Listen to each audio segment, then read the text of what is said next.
Corona তো যে বলে কারো পৌষ মাস কারো সর্বনাশ, তো করোনা তো বোধহয় আপনাদের জন্য পৌষ মাস হিসেবেই আসছিল। আসলে করোনা যেদিন ইস্যু হয়েছে সেদিনকে আমাদের কয়েকটা ডিসিশন আমরা নিয়েছিলাম, এবং এই ডিসিশন গুলা আসলে মানে এই ডিসিশন গুলোর কারণেই আসলে জিনিসটা এক্সিকিউটেড হয়েছে। সো করোনা যখন আসতেছে শুনতেছি, হ্যাঁ, আই থিঙ্ক আলটিমেটলি 26শে মার্চ তারা অ্যানাউন্স করে যে শাটডাউন। হ্যাঁ, সো আমাদের মনে 22 তারিখে আমি ম্যানেজমেন্ট মিটিংকে করলাম যে করোনা আসতেছে, হতেছে, কি করবা? হ্যাঁ, সো আমি তো এট দ্যাট পয়েন্ট মনে হয় যে এরকম যদি আসে, কারণ লকডাউন অন্যান্য দেশে হচ্ছে, বাংলাদেশে যদি লকডাউন হয়, চাল ডাল আমরা গ্রোসারি খাবার দিয়ে মানুষের খাওয়ার লাগবে, মানুষজন বাজারে গেলে বরং করোনা বেশি হবে। সো আমাদের সার্ভিস আমাদের লাগবে। সো আমরা আমাদের ফুল ম্যানেজমেন্ট, আমরা তো এরকম হতে পারি না আমরা পাশে বসে থাকবো সবাই ডেলিভারি দিবে, আমরা ফুল ম্যানেজমেন্টকে আমরা হোটেলে মুভ করবো। সো 23 তারিখে বেসিক্যালি আমরা করছি যে এখন বাসায় করোনা হচ্ছে, আপনি বাসায় যাবেন না, করুন। 23 তারিখে সব হোটেল খালি হয়ে যাচ্ছে ঢাকা শহরে। সো আমাদের একজন মানে পরিচিত একজন, ভাই তোমার হোটেল তো খালি হয়ে গেছে, পুরো হোটেল ভাড়া দিব নাকি না? So we book the entire hotel, হ্যাঁ, 23 তারিখে। এবং সবাই বলছে যারা যারা আসতে চাও আসো, তো নাথিং ফোর্সড। হ্যাঁ, আমরা করোনার সময় আমাদেরকে সার্ভিস অন করতে হবে, শাটডাউন মনে হয় দিবে, শাটডাউন দিলে আমরা তখন সিস্টেম আপ করা হবে। So that was I think যে আমরা প্রত্যেকদিন হোটেলে মানে ফার্স্ট যেদিন রাত্রে সেদিনকে আমি গাড়ি নিয়ে বেরোচ্ছি, রাস্তায় মানে খালি, মানে ঢাকা শহর ইজ লাইক গোস্ট টাউন, ভুতুরে, পুরো ভুতুরে অবস্থা। হ্যাঁ, এইদিকে মানে এদিকে আমার বাসা থেকে আমার ওয়াইফ বলে কি করতেছো, হ্যাঁ, এ বলে কি করতেছো, আমার মানে ফ্যামিলির সিনিয়র মানুষ বলতেছে কি করতেছো, আমি বলি না, it is the right decision. হ্যাঁ, সো ওই জায়গাটা আই গট এ, আমার ফ্যামিলি না মানে এমপ্লয়ীদের ফ্যামিলি থেকেও আছে যে কি করতেছে। হ্যাঁ, কিংবা যে ও মানে এরকম সিচুয়েশনে এরকম ডিসিশন নেওয়া। So we have to stand by the decision যে this is the correct decision. এবং ওয়্যারহাউসের মধ্যে প্রসেস কি এগুলো আমরা করোনা আসছে মাস্ক পরো, এই পরো, মানে উই ইমপ্লিমেন্টেড। ওয়্যারহাউসে একটা করোনা যদি টেস্টিং হয় পুরো ওয়্যারহাউস শাটডাউন, মানে এগুলো মোটামুটি আমরা এসওপি সবকিছু দাঁড়া করে ফেলছি within March. And we kept on delivering. এবং যেটা হচ্ছে যে করোনা হয়েছে এমন যে আমাদের ওয়েবসাইটে আসলে অর্ডার দেওয়ার কোনো লিমিট ছিল না।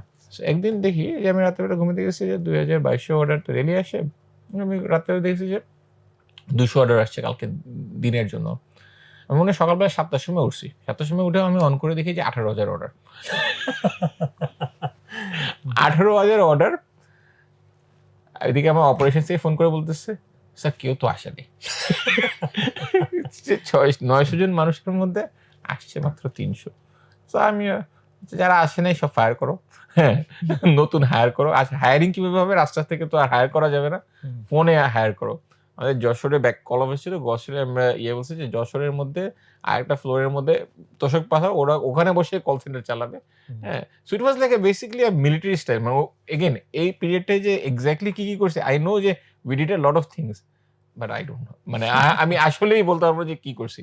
আমরা সকালবেলা মিটিং করতাম, রাত্রে মিটিং করতাম। হ্যাঁ, রাত্রে মিটিং করার পরে আমাদের এখানে আপনার ফেসবুকে লাইভ যেতাম যে 2000 এমপ্লয়ি সবাইকে তো কমিউনিকেট করতে হবে, মোরাল হাই রাখতে হবে। হ্যাঁ, সবাই ফেসবুক লাইভে দেখতো যে ব্রডকাস্টিং হচ্ছে, আমরা ডিসকাশন আজকে এই চ্যালেঞ্জ হচ্ছে, এই ওয়্যারহাউসে এই ঝামেলা হয়েছে, এই ওয়্যারহাউসে পুলিশ ধরছে। একে তো করে না, পরে হলো গিয়ে আর্মি পিটাচ্ছে। হ্যাঁ, তারপরে হলো গিয়ে যে মানুষজন আতঙ্কিত। হ্যাঁ, এর বাসায় করোনা হয়েছে, 20টা অক্সিজেন সিলিন্ডার আনো যে অক্সিজেন সিলিন্ডারের শর্টেজ না হয়, যার বাসায় হয়তো অক্সিজেন সিলিন্ডার পাঠায় দাও।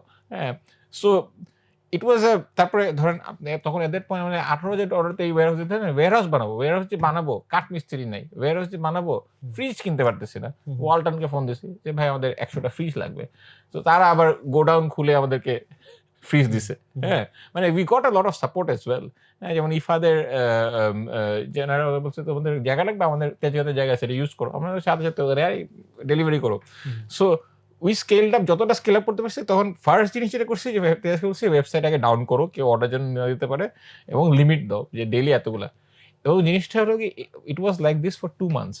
ওয়েবসাইটে যে স্লট খুলতাম, হ্যাঁ, সাথে সাথে অর্ডার, মানে ট্যাপের মতন অর্ডার। পৃথিবীর ইতিহাসে প্রথম লাগে যে ধরেন অর্ডার আমরা নিচ্ছি না বন্ধ, আমাদের ইতিহাসে প্রথম। বাট আমরা জানি যে আমেরিকার সব জায়গায় টয়লেট পেপার আমি হ্যাঁ। আমি ইউনিলিভারের সিইও কে ফোন দিছি। হ্যাঁ, ফোন দিয়ে বলে, "সাবান কই?" I'm sorry, we are out of soap. I'm like, I don't care. Please send us soap. হ্যাঁ, মানে সাবান আউট। দেশে সাবান আউট। মানে it was like that. হ্যাঁ, সো আমার ফার্স্ট ইয়ে ছিল যে আচ্ছা করোনার সময় আমরা প্রথমে ইয়ে করছি যে সাপ্লাই চেইন তো এত বড় মেইনটেইন করা যাবে না। Bring it down to like 200 products.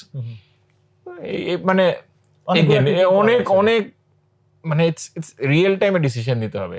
সমস্যা ডিসিশন মানে and that actually built up the team as well. আমাদের যে টিমের যে মানুষজন তাদেরও যে একটা ইয়ে হয়েছে ওই করোনার সময় মানে একদম ক্রাইসিসে মানুষ তৈরি হয়।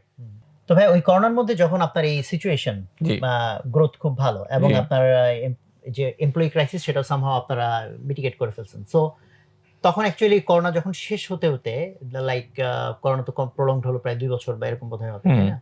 তো লাস্ট পর্যন্ত কি গিয়ে দাঁড়ালো চালানোর অবস্থা?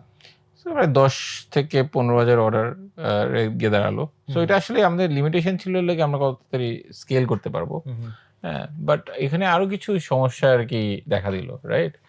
যে এখন 10 থেকে 15,000 একটা মানে জিনিসটা হলো গিয়ে যে আপনার একটা ডোপামিন হিট আসা শুরু করলো যে 15,000 অর্ডার হলেই হবে। হ্যাঁ, সো আমার মনে হয় এট দ্যাট পয়েন্ট ওই গ্রোথটাকে ধরে রাখাটা maybe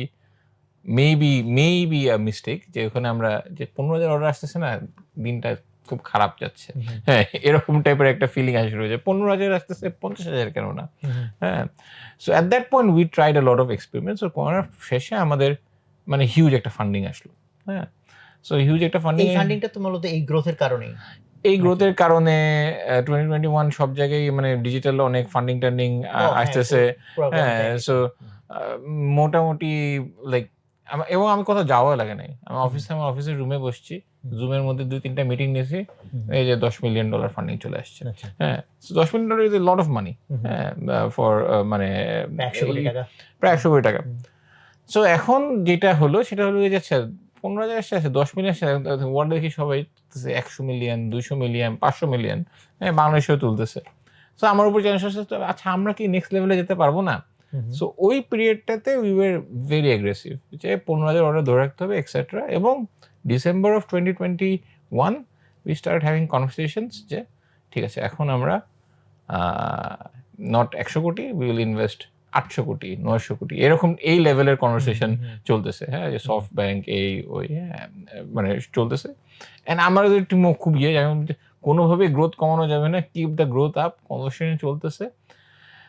and at that point basically মানে আমাদের প্ল্যানও আছে। ইটস নট যে আমরা খুব ওয়েস্টফুল চিন্তা করতেছি যে আমরা চিন্তা করতেছি যে এই সাপ্লাই চেইন করবো। মানে আমাদের মোটামুটি তো টাকা এফিশিয়েন্টলি খরচ করে আসছি। If you consider with like global scenery efficiently খরচ করে আসছি। So we had a plan যে আচ্ছা ঠিক আছে প্রতি বছর প্রথম বছর আমরা 30 বিলিয়ন, তারপর 10, তারপর 15 এরকম ডিপ্লয় করব। আমাদের revenue should hit 5,000 crore. That was the game plan. So and growth was not difficult. মানে ওমর ভাই ছিলেন, ওমর ভাইও মানে it was coming. So at that point basically যেটা হলো যে 2022 Russia attacked Ukraine.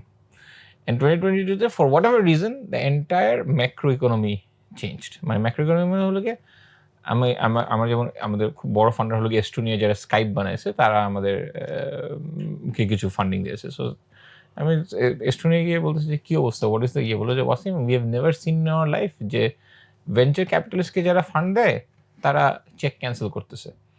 And exactly the same thing happened with us যে আমাদেরকে কেউ একজন হয়তো বা কমিট করছে, কেউ একজন কমিট করছে 75 মিলিয়ন। সে আমাকে ফোন দিয়ে বলতেছে যে দেখো আমরা দিতে পারবো না, কারণ আমাদের যে ইনভেস্টর আমাদের নতুন $1 বিলিয়ন ফান্ডে আমরা ফান্ডিং তুলতে পারতেছি না।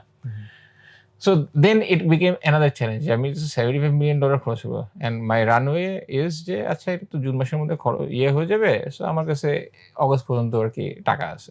মে মাসে আমি শুনতেছি যে না, অগস্ট পর্যন্ত টাকাটাই উই ডোন্ট ইভেন নো যে when the money will hit. হ্যাঁ, so it's not that we were spending a lot of money, but we had to trim down.